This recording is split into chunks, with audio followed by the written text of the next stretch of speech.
Empezaremos la clase. Bien, en esta oportunidad vamos a hablar de lo que es la acromegalia. Ya. Bien, pueden ver en la presentación una persona con una facies acromegálica. Pueden ver las características somáticas que tienen su facies. Los párpados prominentes, los pómulos, la nariz grande, amplia, labios gruesos, diastema, que es la separación de dientes. Pueden ver lateralmente cómo está la oreja bien prominente, agrandada. La pronunciación del submaxilar inferior, denominado prognatismo. Un agrandamiento de la oreja. Es una persona con rasgos físicos de acromegalia, ¿sí? Bien. Yo entiendo que una persona o cualquier clínico, médico, funcionario en salud, identifica una persona con estos hallazgos somáticos, muy difícilmente lo va a pasar de alto, ¿no? Y entiendo que no es normal ver a una persona así. Continuamente nosotros vemos en la calle o en el hospital personas con estas facies. Entonces, yo creo que un personal en salud capacitado, adiestrado, como ustedes lo van a hacer en algún momento, van a identificar este tipo de personas, ¿sí? Y lógicamente no se les va a olvidar una facies de este tipo, ¿sí? Bien.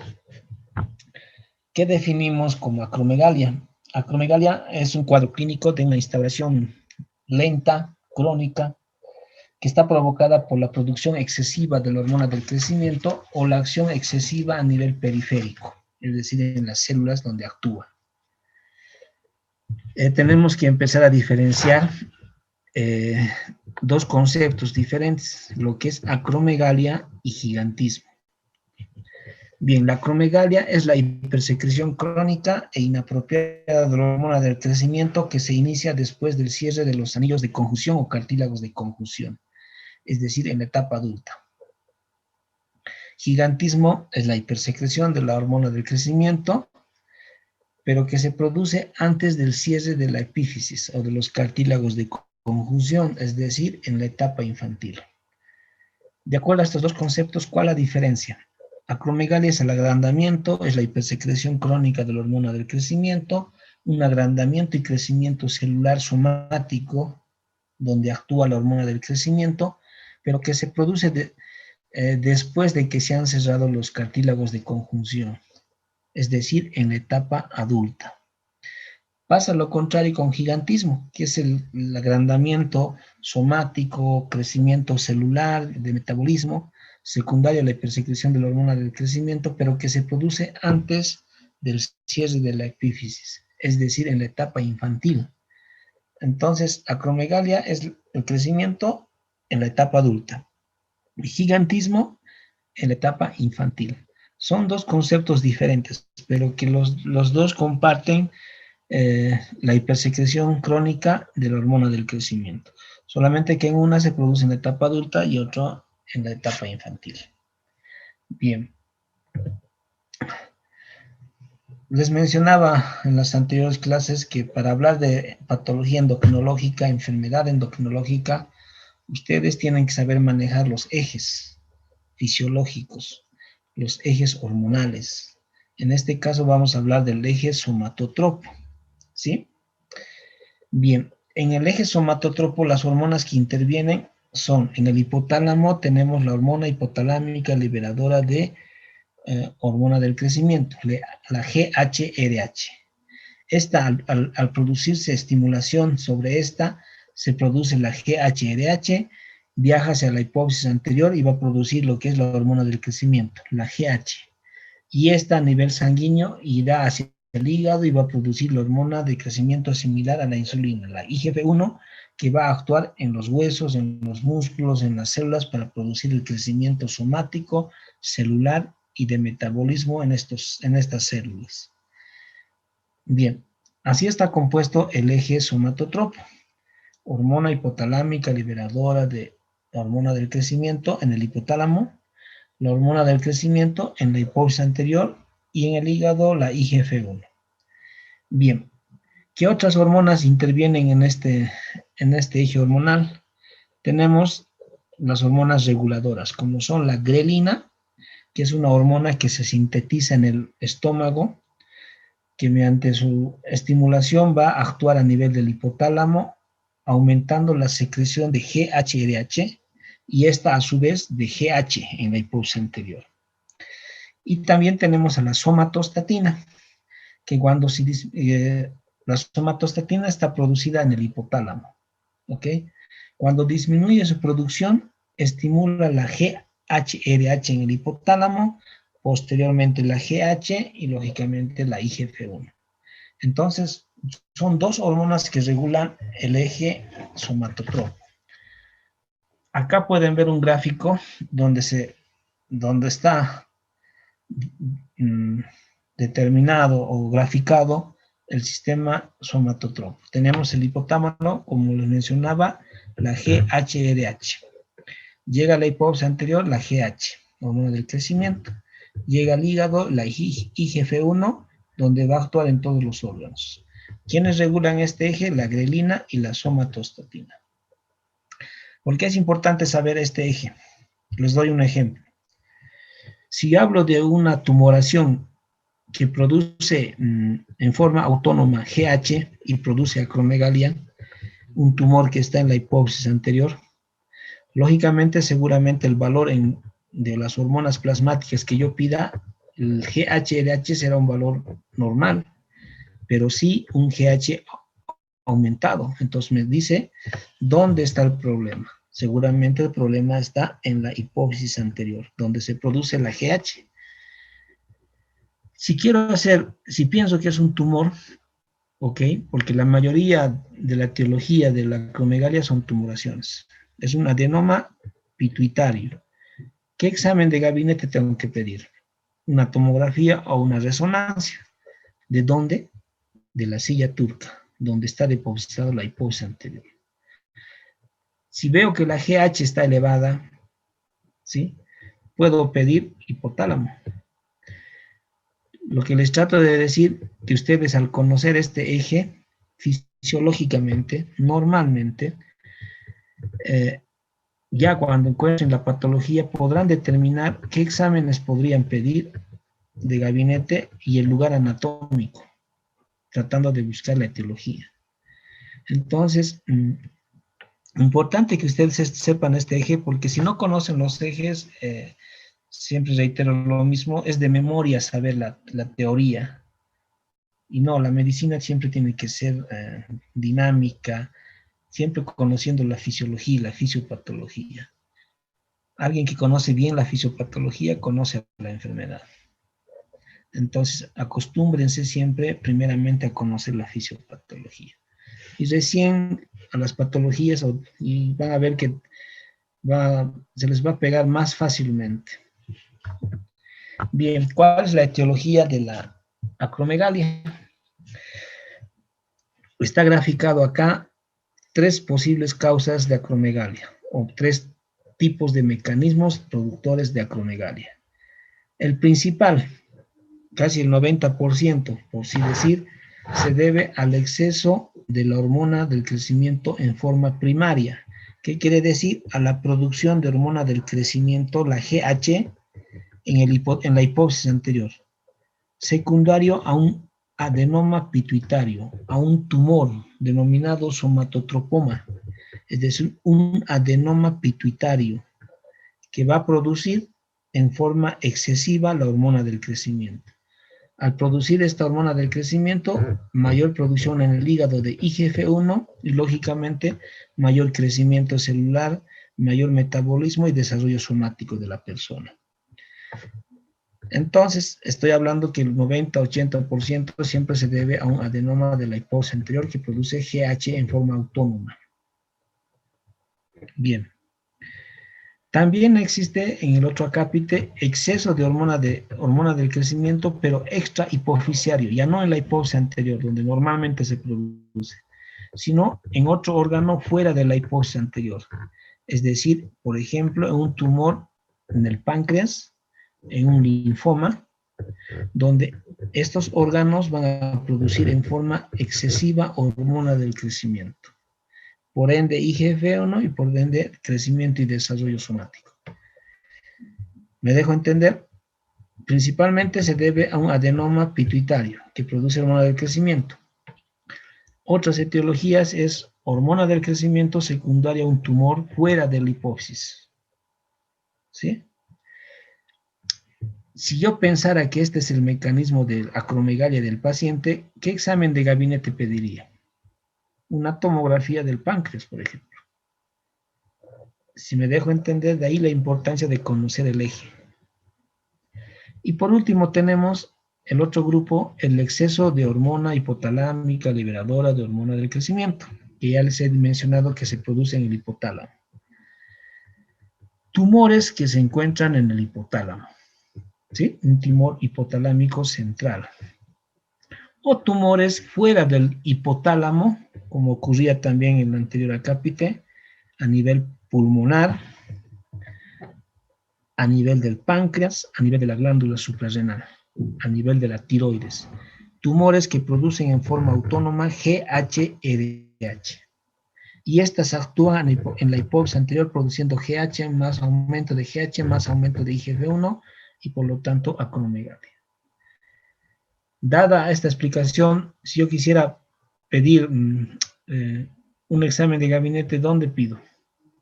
Si el problema no está en el eje, sino está fuera del eje. Entonces, importante conocer el eje somatotropo. Bien, ¿cuáles son las manifestaciones clínicas de la acromegalia? Básicamente, el desarrollo de las manifestaciones clínicas son en forma paulatina, lenta, que hace que sea una evolución crónica cuando ya los signos ya están presentes. Son años de desarrollo o crecimiento de los órganos. Un paciente con acromegalia no es de inicio agudo, años de evolución. Crecimiento a todo nivel, afectación de todos los sistemas. ¿Ok? Pueden ver el gráfico, es una persona con acromegalia, donde los síntomas, ¿cuáles son? Y los signos. Vamos a nivel de las manifestaciones generales y de la piel. Tiene una facies acromegálica, excesivo agrandamiento o crecimiento de las partes acras, pómulos de la nariz, párpados, oreja, labios, prognatismo, diastema. A nivel óseo, cifoescoliosis, pueden ver, un arqueamiento de los huesos largos, por ejemplo, de las piernas. Y por el peso excesivo del paciente tiene una tendencia a fracturas. A nivel de la piel, tiene diaforesis, hiperhidrosis, acné, piel grasosa. A nivel cutánea, como les mencionaba, hiperhidrosis, acné, piel grasa, manifestaciones secundarias a la presencia del tumor, a la presencia de compresión del tumor sobre otros órganos. Estoy hablando de un tumor de la hipófisis o hipotálamo, ¿sí? Estos pacientes tienen cefalea continua, tienen trastornos visuales, pueden llegar al infarto hipofisiario, afectación de los pares craneales, a nivel periférico, síndrome del túnel carpiano, compresión del nervio que es mediano. A nivel cardiovascular y respiratorio, tiene visceromegalia, entonces el corazón, una cardiomegalia, tendencia a la insuficiencia cardíaca, hipertensión arterial, infarto agudo de miocardio. A nivel pulmonar, disnea, trastornos del sueño, apneas del sueño. La lengua es demasiado grande, entonces bloquea la vía aérea. Por lo tanto, estos pacientes siempre tienen cuadros o episodios de apnea durante la noche, roncadores crónicos. A nivel digestivo, pólipos de colon, visceromegalia de todos los órganos a nivel gastrointestinal, tendencia al cáncer de colon, por ejemplo, A nivel psiquiátrico, depresión. A nivel metabólico y endocrinológico, resistencia a la insulina, por lo tanto diabetes mellitus, hipertrigliceridemia, bocio, problema de tiroides, disminución del líbido, infertilidad, hipogonadismo, ¿sí? Entonces son manifestaciones, como pueden ver en el gráfico, en todos los órganos. Esa es una persona con manifestaciones de acromegalia. En el gráfico siguiente pueden ver una persona en la parte superior, una persona joven, que a medida que pasan los años se ven los cambios de la fisonomía de su facies. Pueden ver ya la persona adulta, más mayor, donde ya se puede ver que la nariz ya está más grande, los labios engrosados, prognatismo, las orejas grandes, los pómulos prominentes. Entonces son cambios que se dan al paciente con acromegalia. Es la misma persona, ¿sí? Y una correlación de edad, donde se puede ver una persona joven hasta la etapa más adulta y cómo ha cambiado la cara, la facies. Abajo pueden ver las manos de un paciente con acromegalia. Engrosamiento de los dedos, imposibilidad para colocarse relojes, aros. Una radiografía donde pueden ver, a simple vista pareciera que fuera de una persona de la etapa primitiva, prehistórica, del ser humano, donde pueden ver una prominencia del submaxilar, la bóveda craneal, un agrandamiento total, ¿no? Bien. Este gráfico, pueden ver en el lado derecho a un personaje de una película, ¿no? Shrek, que casi todos la conocen.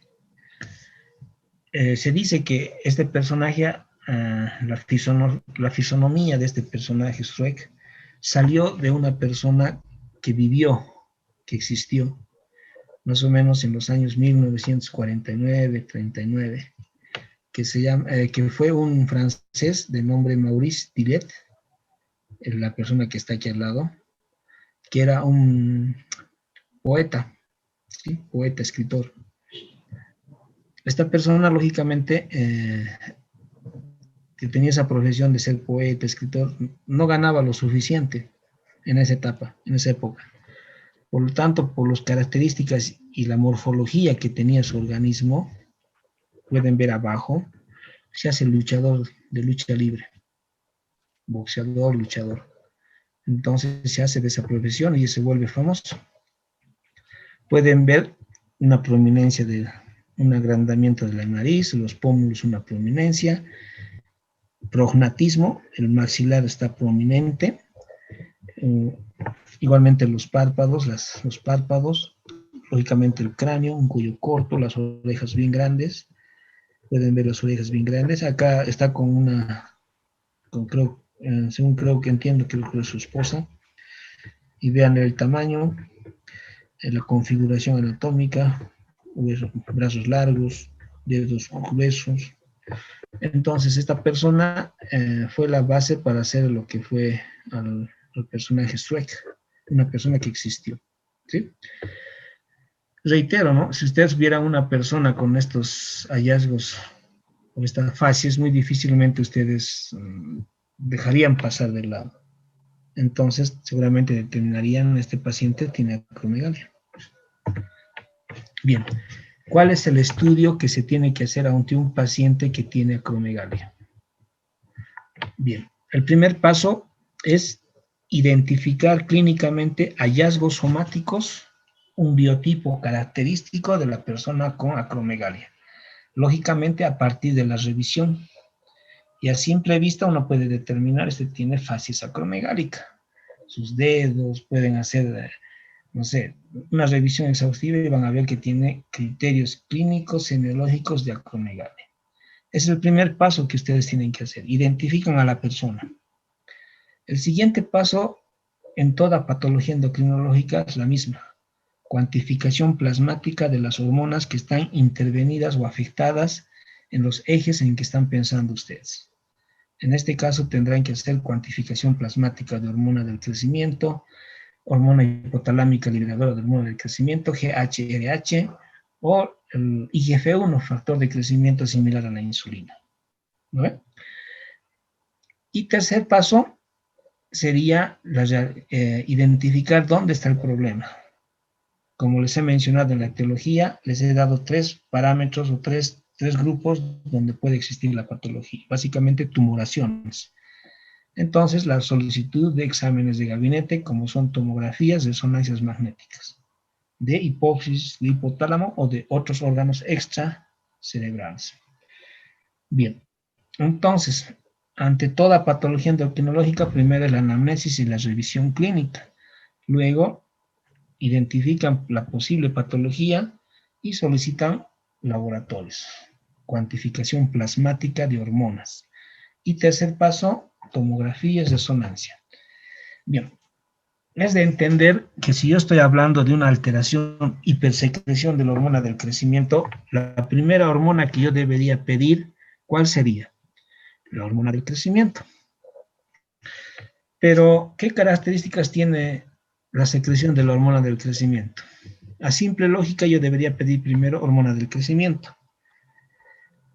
Pero lastimosamente la hormona del crecimiento tiene una vida muy corta, fluctuante en varios momentos del día. Ya es muy variable, picos altos, empieza a bajar, ascensos, descensos.